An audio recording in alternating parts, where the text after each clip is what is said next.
नमस्कार मंडळी, माझं नाव सुमती पाटील. मी पुण्याहून आले आहे.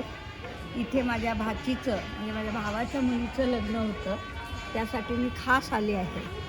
आणि इथे आल्यानंतर सागर संगीत अगदी जशी आपल्याकडे आपण ग्रहमुख पूजा करतो, नवग्रह पूजा करतो, गणपती पूजन करतो, पुण्यहवाचन करतो, त्याप्रमाणे इथले गुरुजी, त्यांचं नाव आहे संदीप शास्त्री, हे आले आणि त्यांनी पूजा इतकी सांग्रसंगीत व्यवस्थित सांगितली की मलासुद्धा खूप आश्चर्य वाटलं की ह्या देशामध्ये सुद्धा असे विद्वान आहेत आणि ते इतके चांगल्या रीतीने पूजा सांगू शकतात आणि करून घेणारे पण आहेत की त्यांना सगळं जे काही रीत परंपरा आपली जी आहे ती सगळी करून घ्यायची होती आणि गुरुजींनी ती फारच चांगल्या प्रकारे सांगितली. नंतर दुसऱ्या दिवशी लग्नाचा विधी होता.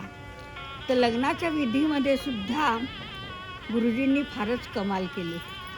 इतकं व्यवस्थित मंगलाष्टकं वगैरे, नंतर गणपती पूजन, सप्तपदी, लाजा होम, हे सगळे कार्यक्रम इतके व्यवस्थित केले आणि मधून त्यांचे चुटके असायचे बरं.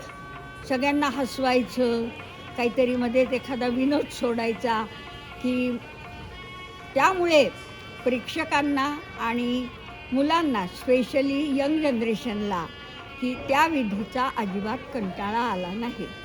जनरली मी बघते की जी यंग जनरेशन आहे त्यांना हे विधी जे चालू असतात त्यात काय एवढा इंटरेस्ट नसतो आणि त्यातलं मर्म जे आहे ते समजत नसतं. पण गुरुजींनी ते सुद्धा इतकं व्यवस्थित त्यांना समजेल अशा इंग्लिश भाषेमध्ये सांगितल्यामुळे बहुतेक त्यांचंही समाधान झालं असावं आणि अशा रीतीने हे लग्न इतक्या छान पद्धतीने पार पडलं आणि आपल्या परंपरेप्रमाणे सर्व विधियुक्त झालेलं आहे. त्याबद्दल मला खूपच छान वाटलं आणि माझी भाचीसुद्धा खूप आनंदी दिसली. तिचे आईवडीलसुद्धा खूप आनंदी दिसले, कारण माणसाच्या आयुष्यातील हा अत्यंत महत्त्वाचा आणि बहुतेक कन्यादान म्हणजे अतिशय पुण्याचं काम असतं.